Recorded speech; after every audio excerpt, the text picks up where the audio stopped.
Anything that happen. That's just, so what I'm asking you in essence is, do you really speak? I know you to be, a gentle, humble teacher, and also one at the same time that don't mince words.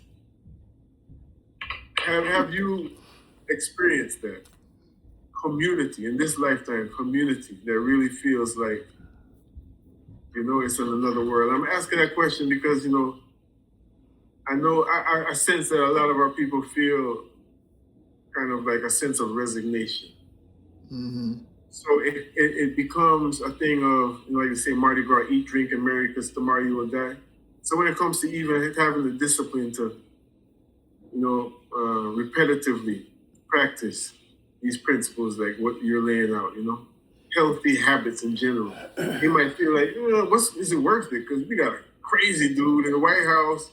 The world going to hell, So I want to ask you, have you experienced that?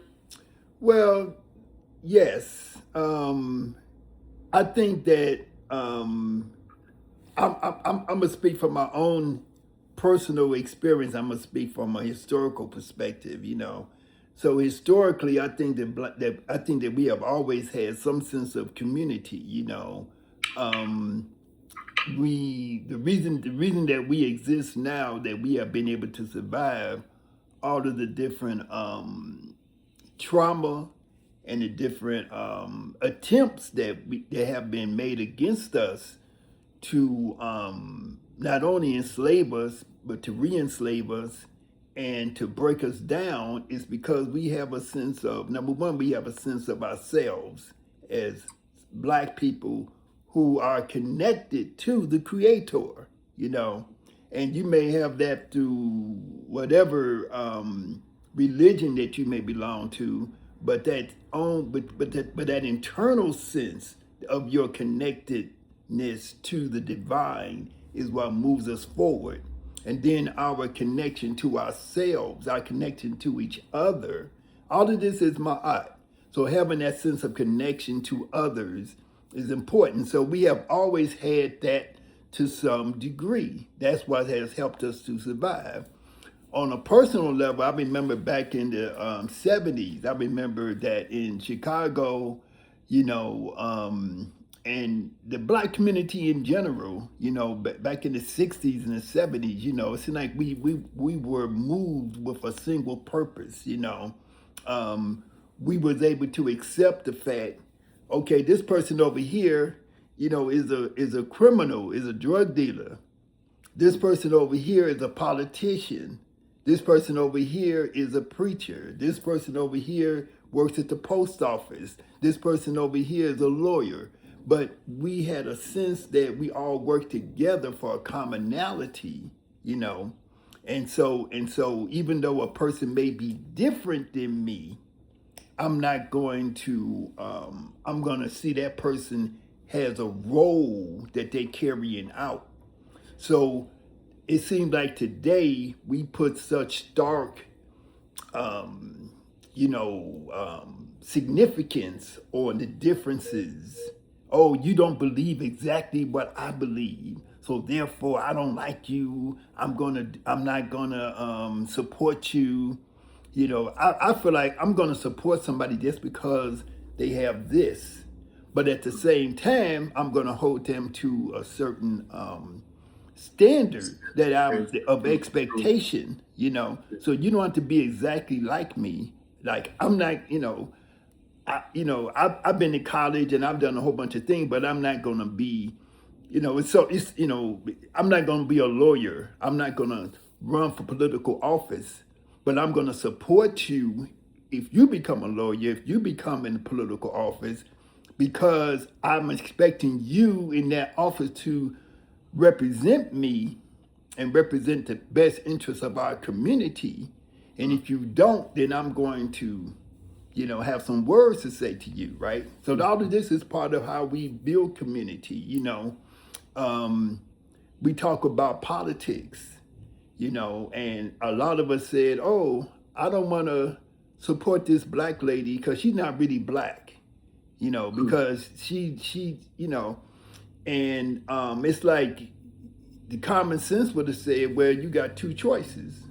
I don't like the way that certain things evolved and how certain things develop, but it's like it's either this person who's part of a group that wrote a 1,000-page book called Project 2025 that said that they was going to put us back into a place of Jim Crow, as close to slavery as they could, that they was going to fire us, get us taken out of our jobs, that they was going to take away grants and things like that.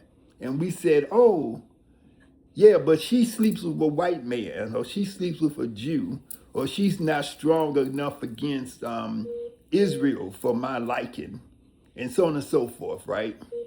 And so a lot of us sat at home. And it used to be that we, like in Chicago, we had white mayors all the time. And so in the early 1980s, we decided we wanted to have a black mayor. So we went and we found a black man named Harold Washington. We said, we like the way that you handle yourself. He was already a congressman. We said, we want you to run for mayor.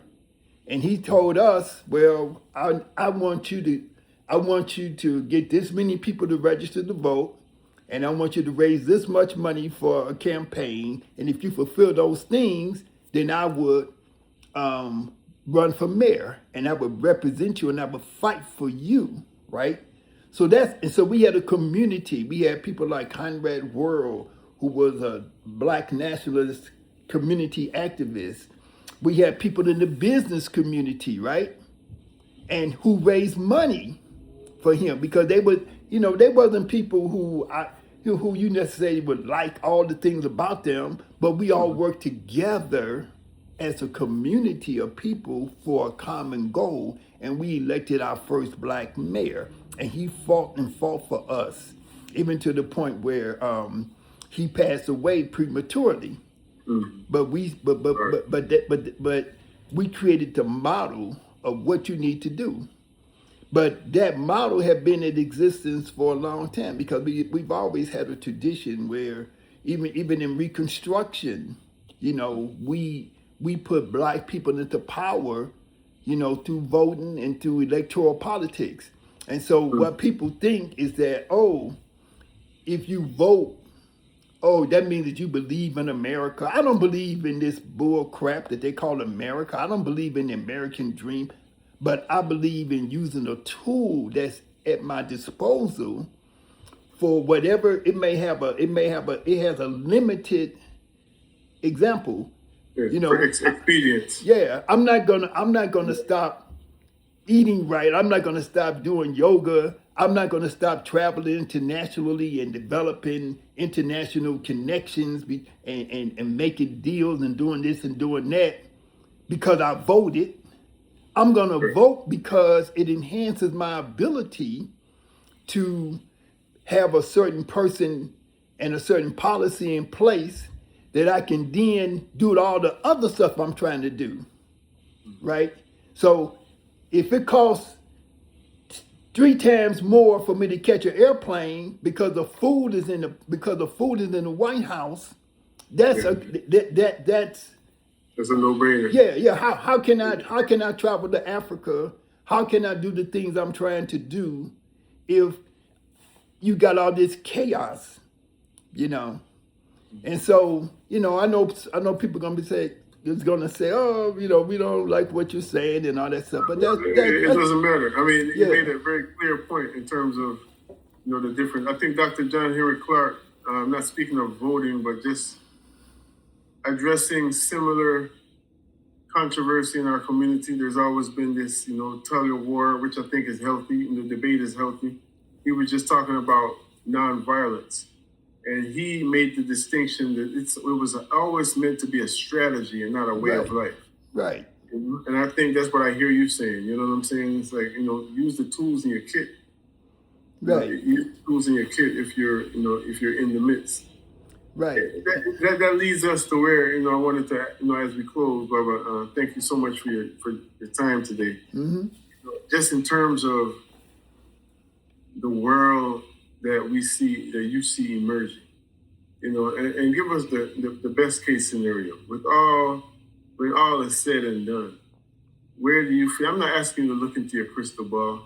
I'm just asking you to, based on your experience, experience teach wisdom. What are the trends telling you that where we're going as a community? Well, I'm gonna go back. Even in the darkest time, which it looks dark in a lot of ways. In a lot of ways, it is dark. But we're gonna come out of this. This is not going to be something that's going to last. We always have a resiliency. We're gonna do the things that we need to do in order to perpetuate ourselves and in order to move ourselves up to a higher level. Like right now, like we're not out in the streets protesting and stuff like that because that's what they wanted us to do. They said, oh, we're going to get rid of DEI. We're going to do this. We're going to do that. And we want y'all to go out in the street and protest so that then we can declare martial law and then we can, clamp down on y'all. And we just said, no, we just going to chill. And so that was a strategy, that we had in response to this mess. And some people was consciously, it was sort of intrinsic thing that we did, but it was also a conscious strategy. But what's going to come out of it is that we're going to continue to build our own internal selves. We're going to build our internal systems of community, like what you're talking about. How can we develop our own wealth?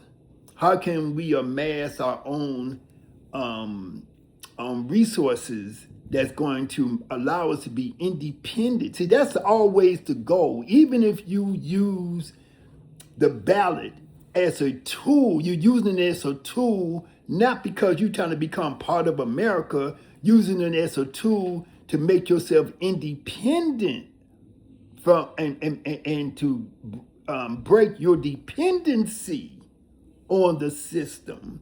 But you had to get there first, like you was talking about the different generations. I got children, I got grandchildren, and my grandchildren got children. And before I'm over, my children are going, my great grandchildren are going to have children. Big Baba. Yeah. So I want to see a situation where they have the resources to get education. They have the resources to get, to get the things. I don't want to see a government vamping down on them.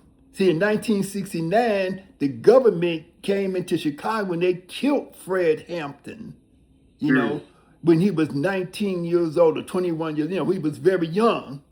And they killed him.